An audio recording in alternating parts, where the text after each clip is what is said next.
This week on Outdoor Oklahoma, we'll be covering biology and management of Oklahoma's most popular game animal, the white-tailed deer.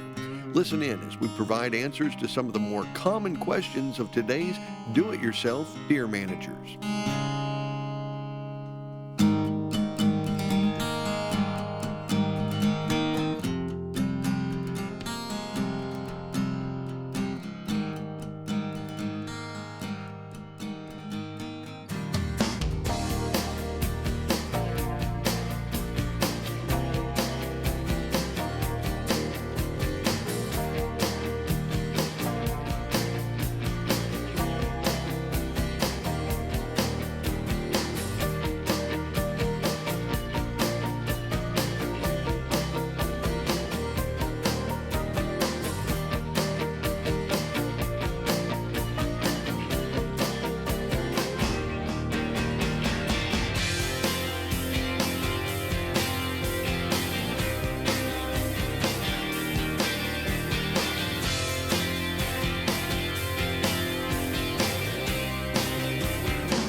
From the Oklahoma Department of Wildlife Conservation, Outdoor Oklahoma.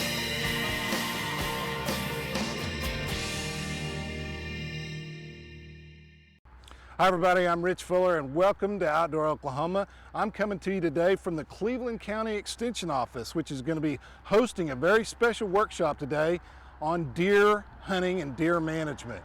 If you've ever wanted to learn how to improve your property for deer populations and deer hunting, then you're going to want to make sure and pay close attention to today's show, because we're going to take a sneak peek and listen to some of these questions that landowners, land managers have on how they can improve their property for deer. They've really done a good job on that with the co-ops. I have a co-op on my ranch. Many hunters today are willing to listen. Many hunters today are receptive. Some are not. I recently had the pleasure of attending a white-tailed deer workshop in Cleveland County. This event was put on with the Noble Foundation in conjunction with the Cleveland County OSU Extension Office. This event was open to the public and it was attended by several dozen attendees from across the state, and even some people came up from Texas. This workshop was an excellent opportunity to hear some of the latest research and some of the newest ideas in deer management. In addition to the program of speakers, we gave individuals the opportunity to step aside and ask questions about whitetail management that they might have.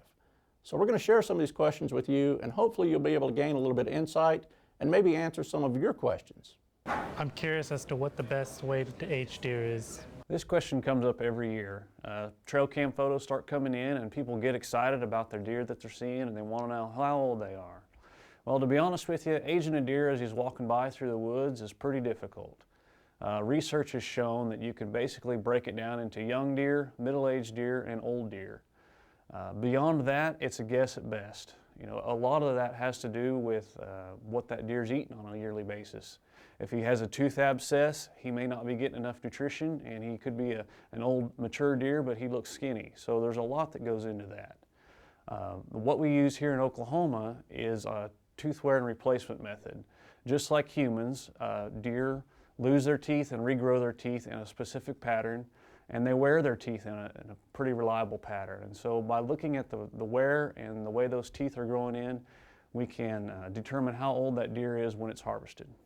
My question is this, for those of us that don't have heavy equipment, tractors, discs, things of that nature, what can we do to improve our property to benefit the wildlife and the deer population? One of the best things you can do is just have a bag of fertilizer. Just go out and find some good mass-producing trees, some good oak trees, and actually fertilize around the drip line underneath them. This will help the oak production. Other things you can do is just use a chainsaw and create some openings or some thinnings. Clear out some of that overstory so that the sunlight gets down to the forest floor. When you do that, you're going to see an increased growth of forbs, which are some of the preferred foods for white-tailed deer. You can also use openings that are already established to your benefit. You can use roadsides and even openings in the trees. If you have access to a four-wheeler, you can use even a drag that you make out of a downed tree. If you just hook a chain to it and drag it across the soil, it can disturb that soil enough that you can have some forb regrowth.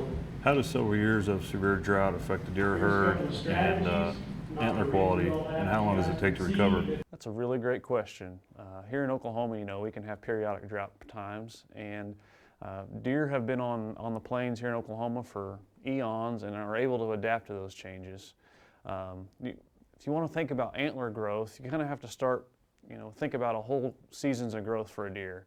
For example, going into fall this year, our deer are in great condition with the recent rainfall that we've had.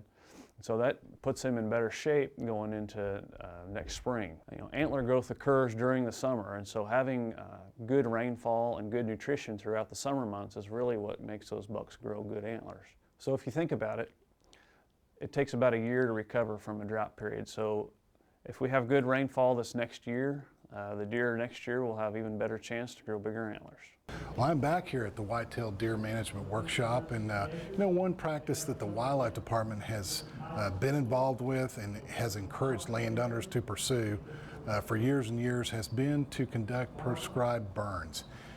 Many years ago, we visited the Pushmataha Wildlife Management Area, which we have been conducting prescribed burning experiments on that particular wildlife management area now for more than 30 years. A few years ago, we took a tour of that area and looked at the effect of prescribed fire to increase wildlife habitat for deer and also many other wildlife species. This area looks much like what much of southeast Oklahoma looks like after it's been harvested by timber. Many private landowners will go into an area and harvest the timber and just let it regrow without having to go through the expense of planting and preparing a site and going through all that. As we look at this area, currently there's very little use by any species of wildlife in this particular treatment. Again, this area is unburned. We had to use it as an unburned control to compare plant succession and wildlife production to our areas that we will go to later that have been burned. As you can see, the area has come back in a very dense stand of mixed pine and hardwood. The dense overstory now is shading out the forage that we once had as this area went through plant succession. It provides very limited benefit in terms of white-tailed deer for forage production. Early on, we had about a 10-year window where it provided beneficial cover for white-tailed deer. A cover component is very important for them, one where they feel secure. We're beyond that at this point in time. It's starting to open up a little bit, but again, the dense canopy shading things out, shading out the understory forage. It's creating a different structure that has limited benefit, and again, the benefit was only short-term in terms of wildlife. From a timber management perspective, this is not the wisest use of our land. The trees here are crowded, they're stunted, and they're growing very poorly. There's intense competition for nutrients. These sites in southeast Oklahoma are of poor quality to begin with, and you're putting additional stress on the trees. So we would like to see a little more open area if we're going to manage this area for timber. And I would encourage landowners to seriously consider consulting with a forester when they harvest their timber, so we don't get a situation like this that provides neither benefits in the long term for wildlife or for forest management and forest health. This is another one of our units. This is a harvest thin and 4-year burn. The only difference between this particular unit and the last one we were in is that we've added fire. Fire has had a dramatic influence. We've had 4-year burns at this point in time. One of the different things that you can see is the abundance of browse such as winged sumac for white-tailed deer. We also have blackberry. We have an incredible diversity of grasses, forbs, legumes, different forage plants that are very beneficial to white-tailed deer. We often think of fire as being a destructive force. Unjudicial use of wildfire is a problem. And wildlife managers use prescribed fire in a prescribed fashion with specific goals and objectives in mind. For example, with this 4-year burn unit, our goal is to increase white-tailed deer forage production. And we've done that very dramatically. This is our 3-year burn treatment. Again, just like our harvest and thin unit that we started with that was very dense, the only difference between this and that is that we've applied fire at 3-year intervals since we started the study in 1983. Very evident should be the fact that structurally this is much different than the 4-year burn and the no burn treatment. We're starting to lose some of our overstory hardwoods. So if we were wanting to retain hardwoods for mass production, this is not a treatment that we would want. But from the standpoint of a white-tailed deer, for example, this unit, this type treatment is what is preferred by white-tailed deer. And there's a couple of reasons for that. As you can see, forage production is increased dramatically over the no burn and the 4-year burn treatment. We have a lot of brush, woody browse. Deer tend to be browsers. For most of the part of the year, their diet consists primarily of woody browse, like sumac, greenbrier, various woody species like that. The benefit of a 3-year burn, and the reason that they prefer it, is because that 3-year interval basically is putting the forage, putting the browse, the woody component on the ground. It's not allowing it to grow up into a tree. We're getting some mortality on some of the small diameter hardwoods that are struggling up. We have less pine regeneration here. Again, this frequency seems to be too much if we were wanting to regenerate pine, for example, on this site. But we have abundant sumac out here as well, some blackberry. We lose some of the woody shrubs, such as American beautyberry. We don't find it as prevalent out here as well. Forage production is just dramatically increased. The shrubby woody cover does provide cover for the deer. But the greatest benefit here for this particular unit, if you want to manage for a white-tailed deer in southeast Oklahoma, I would put a carbon copy of this down somewhere, because in terms of food production, this treatment is unmatched. The prescribed burning information covered in this episode of Outdoor Oklahoma is still valid today. In fact, the fire test plots and research that was featured in this show, entitled Fire and Wildlife Management, are still being carried out at the Pushmataha Wildlife Management Area. To view the entire Fire and Wildlife Management show, log on to YouTube and visit our Outdoor Oklahoma channel.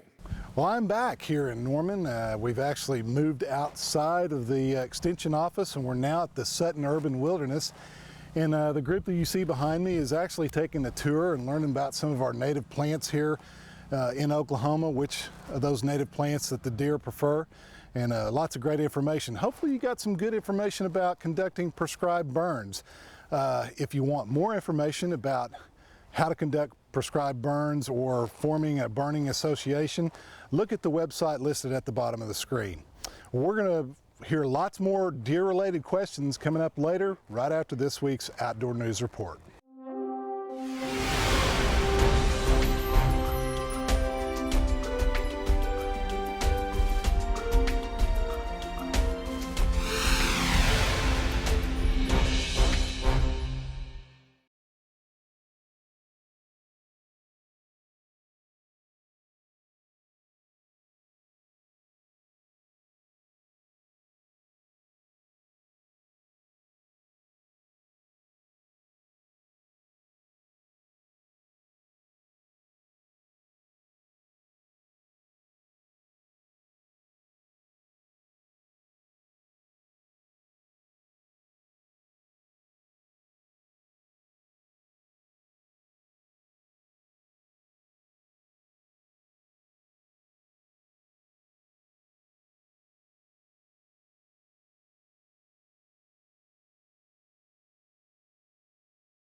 wild hogs affecting the deer population?